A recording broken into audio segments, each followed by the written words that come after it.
Salam sepak bola, teman-teman netizen atau warganet yang saya hormati semuanya. Welcome back ke konten terbaru dari channel YouTube Triple B. Dan di konten terbaru hari ini, saya ingin memberikan analisa dari 3 pertandingan Super League. Yang pertama adalah review dari pertandingan antara Maluku United versus Persija Jakarta yang berakhir untuk kemenangan Persija Jakarta dengan skor tipis secara dramatis 2-3. Dan yang kedua, saya ingin memberikan review juga dari pertandingan antara Persebaya Surabaya versus PSM Makassar yang berakhir untuk kemenangan Persebaya Surabaya dengan skor tipis 1-0. Dan yang ketiga, saya ingin memberikan preview dari pertandingan antara Persib Bandung versus Madura United yang akan dimainkan nanti malam mulai pukul 20.30 waktu Indonesia Barat. Walaupun secara hitung-hitungan Maluku United masih punya peluang untuk menjadi juara, tapi kalau menurut hemat saya seperti yang juga saya katakan sebelumnya, yaitu jika Persija bisa menang dari Maluku United, maka kemungkinan besar hanya akan tersisa 3 tim yang punya peluang untuk menjadi juara dari Super League, yaitu Persib, Persija, dan juga Borneo FC. Karena Maluku United sudah terbukti sekarang tidak punya yang namanya konsistensi permainan. Pertama teman-teman, saya ingin memberikan review dari pertandingan antara Maluku United versus Persija Jakarta yang berlangsung sangat seru. Kebetulan saya nonton pertandingan ini secara live dan awalnya saya kira pertandingan ini akan berakhir dengan hasil imbang karena feeling saya Persija akan bermain dengan sistem middle atau low block, artinya defensif, karena mereka bermain away melawan tim yang di pertemuan pertama itu bisa menahan mereka imbang. Apalagi sebelumnya Maluku United itu sempat juga mengalahkan rival dari Persija Jakarta, Persib Bandung, walaupun pada saat itu kita tahu para pemain Persib kurang waktu istirahat, tapi tetap kan mereka bisa bermain baik dan mengalahkan Persib Bandung. Jadi saya pikir kemungkinan Persija ini akan bermain defensif, tapi di luar perkiraan saya Persija tetap bermain menyerang. Bahkan menurut saya di babak pertama itu seharusnya Persija sudah unggul dengan skor yang lebih telak lagi. Tapi inilah salah satu masalah lainnya dari Persija. Selain juga seringnya ya lini pertahanan mereka itu terkena counter attack karena bermain dengan garis pertahanan yang tinggi. Tapi sekarang saya melihat finishing mereka nih ya tidak begitu baik ya. Walaupun saya juga sebelumnya mengatakan dengan adanya Aladin itu akan bisa lah menjadi solusi. Dan ternyata Aladin kembali mencetak gol. Seperti yang saya katakan sebelumnya juga tentang Aladin, bahwa ini adalah pemain yang memang predator di dalam kotak penalti. Kasih dia bola yang benar, maka kemungkinan dia akan mencetak gol. Dan memang dia tidak mendapatkan banyak peluang, hanya 3 peluang, tapi dia bisa mencetak 1 gol. Itu konversi yang sangat baik, conversion rate yang sangat baik dari Aladin Ajair. Oke, pertama-tama saya ingin memberikan informasi starting lineup dari kedua tim. Kita perlu memahami siapa-siapa saja yang dipilih oleh masing-masing pelatih untuk bermain dan siapa saja pemain yang absen. Nah, dari Maluku United sangat disayangkan bahwa 2 pemain penting mereka di lini pertahanan tidak bisa bermain untuk pertandingan ini, yaitu Safruddin Tahar dan juga Nilsson. Nah, itu sangat mengganggu lah koordinasi di lini pertahanan mereka, apalagi Angulo yang diminta bermain sebagai center back. Jadi ada Angulo dan Franka di center back, ada Yance Sauri dan Yakob Sauri yang bermain sebagai full back, dan ada seperti biasa Angga Saputro sebagai penjaga gawang. Ada Igor yang dimainkan di tengah, dan juga ada, kita lihat Lucas Cardoso, nih pemainnya bagus ya. Kemudian ada Taufik Rustam, ada Tyron yang tidak berkutik sama sekali. Ciro Alves mencetak 1 gol, David da Silva mencetak 1 gol, Freds Butuan memberikan 1 assist. Jadi ini sepertinya Persija melawan Persib Bandung karena banyak sekali mantan pemain Persib, bahkan masih ada Dimas Derajat di bangku cadangan yang juga turun ya pada saat sudah memasuki masa injury time. Oke, dari Persija Jakarta tidak banyak perubahan. Kita lihat ada Maxwell, ada Gustavo yang dimainkan di depan, ada Aladin kembali bermain di tengah. Ada Fabio, Jordi Amat, dan juga kita tahu Alano juga bermain di depan ya. Jadi seperti biasa nih formasinya 4-3-3. Ada Doni Tri Pamungkas, Thales Lira, dan juga Rizky Ridho. Ada Bruno Tubaro yang bermain sangat baik di pertandingan ini. Dan ada Andri Tani lagi yang kembali dipilih untuk bermain sebagai penjaga gawang nomor 1. Dan di bangku cadangan seperti biasa kita lihat ada Jean Mota, ada Shane Patinama, ada Fajar Faturrahman.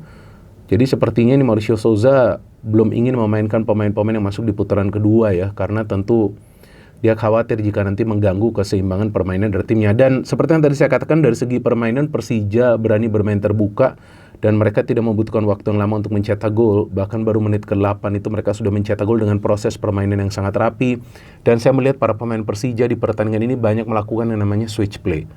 Jadi ketika ada pemain yang menguasai bola di kanan, mereka akan memberikan umpan silang langsung ke sebelah kiri. Jadi switch play ini mereka lakukan ketika ada pemain yang free di sektor sayap lainnya. Dan itu yang menyulitkan para pemain Malut United untuk bisa memblokir atau juga menangani tekanan dari para pemain Persija, karena tiba-tiba bola itu bisa berpindah ke sektor lainnya di mana ada pemain Persija yang free. Jadi pergerakan tanpa bola dari para pemain Persija ini sangat baik. Maka itu dari gol pertama ini terlihat ketika Fabio switch play ke sebelah kanan, maka Bruno itu free dan Bruno bisa memberikan umpan yang sangat manja. Ini dia berikan umpan ke dalam kotak penalti di mana dia melihat ada dua pemain.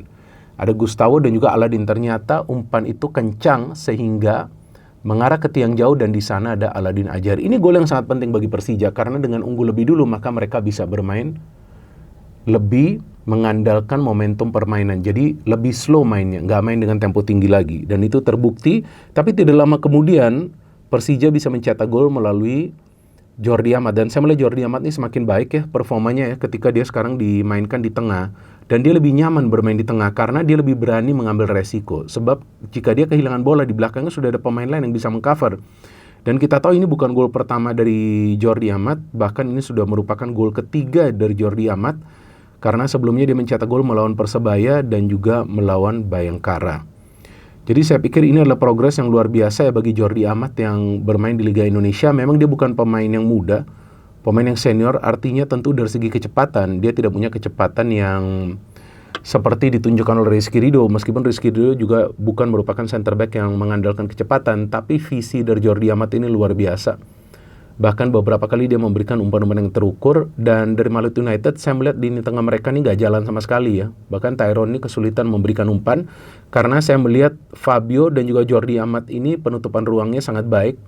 Bahkan Aladin juga ikut bertahan ya, ikut membantu bertahan. Dan di babak pertama itu, kalau yang saya ingat itu Malut itu hanya punya satu peluang yang berbahaya, yaitu dari David da Silva. Itu pun karena ada Rizky Ridho yang menyundul bola, atau dia coba untuk halau bola, tapi ternyata lebih dekat kepada David da Silva. Di babak kedua, saya memang menunggu siapa pemain yang akan dimainkan dari bangku cadangan oleh Henry Susilo, tapi sebelumnya dia sudah memainkan Rizwan ya. Rizwan Haulim ini adalah pemain bertahan ya, tapi ternyata kurang baik juga nih Rizwan. Dan di awal babak kedua saya melihat para pemain Malut lebih intensif menyerang karena Yakob dan juga Yance mengambil resiko untuk overlap, sehingga kita melihat para pemain Persija banyak sekali melakukan pelanggaran karena cukup cepat ini pergerakan dari Yakob dan juga Yance, sehingga Mauricio Souza memainkan Aditya Warman untuk mengimbangi nih kecepatan dari para pemain Malut dan juga menambah pemain yang punya karakter bertahan yang baik di tengah. Betul kan? Jadi Jordi Amat tuh ditarik keluar menit 70 memainkan pemain muda yang lebih bugar. Tapi sayangnya Aditya Warman baru masuk pun sudah langsung melakukan pelanggaran. Nah, ini yang selalu saya katakan, pemain-pemain muda nih kalau sudah diberikan kepercayaan harus disiplin juga. Dan Persija juga banyak pemain-pemainnya mendapatkan kartu merah musim ini. Jadi bukan karena mereka emosi saja, tapi kadang-kadang melakukan pelanggaran yang sebetulnya tidak perlu ketika pemain tim lawan itu masih jauh dari area pertahanan mereka.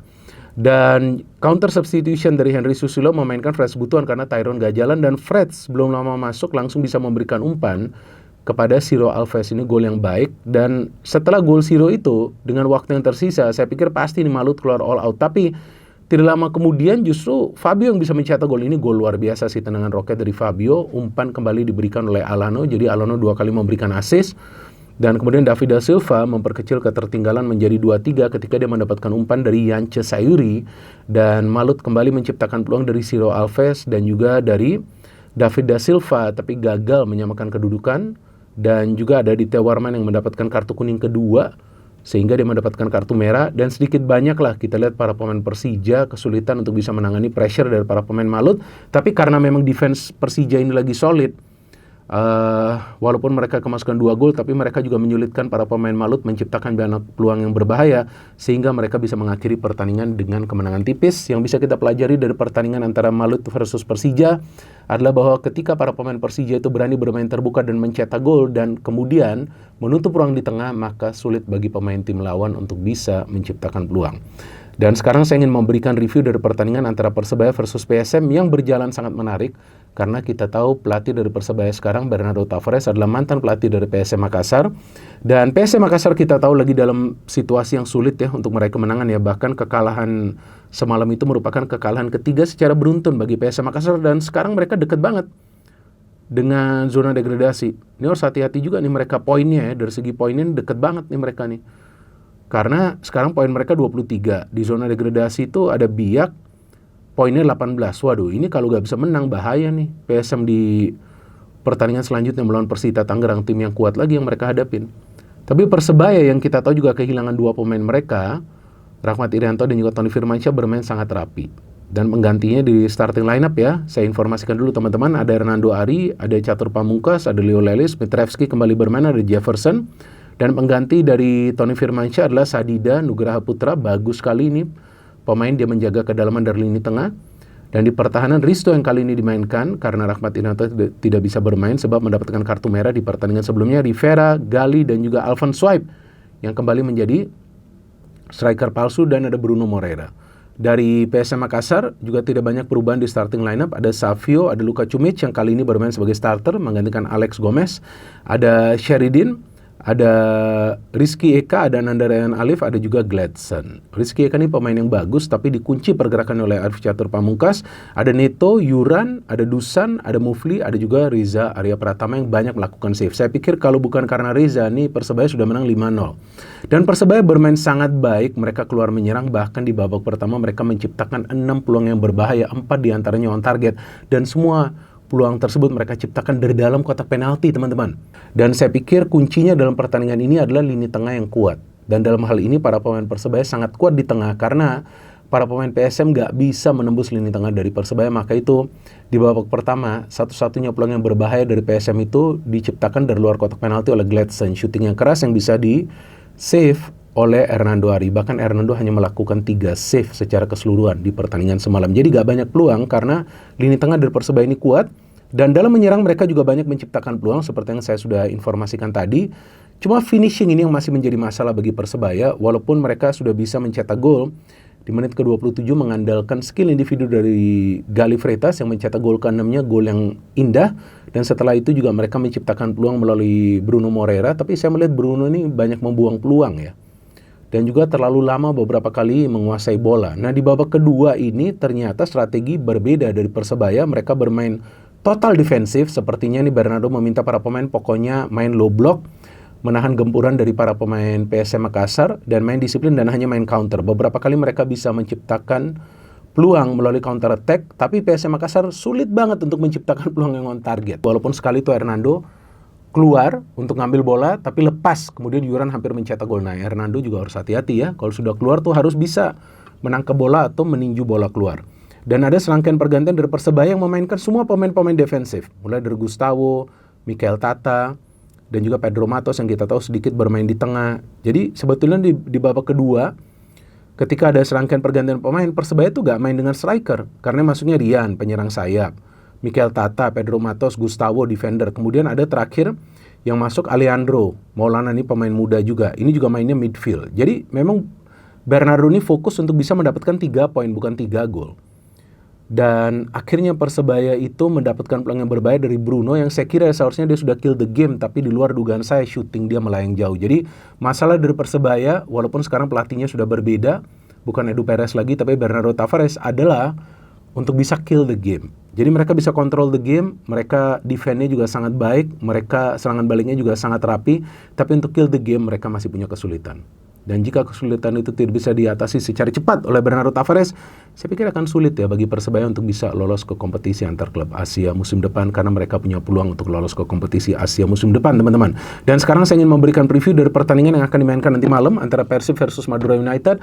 Kick-off-nya seperti biasa mulai pukul 20.30 waktu Indonesia Barat. Tentu fans dari Persib Bandung berharap agar Persib bisa kembali meraih kemenangan. Apalagi kali ini berhadapan dengan tim yang berada di zona papan bawah. Sebelumnya kan melawan Persita yang berada di zona papan atas dan juga punya defense yang kuat. Nah memang Madura United formnya lagi kurang baik. Bahkan mereka dekat sekali ke zona degradasi ya, hanya beda 2 poin dengan tim yang berada di zona degradasi. Dan dalam 6 pertandingan terakhir ya, mereka tidak bisa meraih kemenangan dan lebih banyak mengalami kekalahan. Jadi saya pikir 7 pertandingan terakhir ya, 4 kali kalah. Bahkan mereka hanya mencetak 4 gol dari 7 pertandingan terakhir tersebut.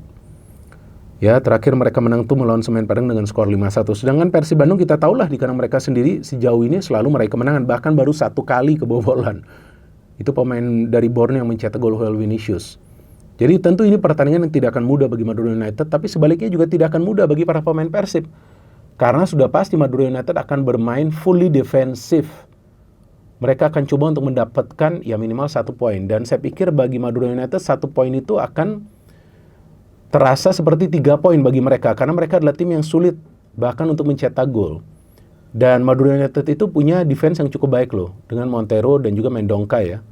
Ini double M nih yang sangat kuat. Jadi saya pikir dalam hal ini juga tidak tertutup kemungkinan Andrew Jung yang akan kembali dimainkan untuk bisa menang duel-duel di udara dengan 2 pemain jangkung bertahan dari Madura United. Tapi yang saya dapat berita bahwa Tom Hague kemungkinan akan absen. Kemungkinan besar akan absen di pertandingan malam hari ini.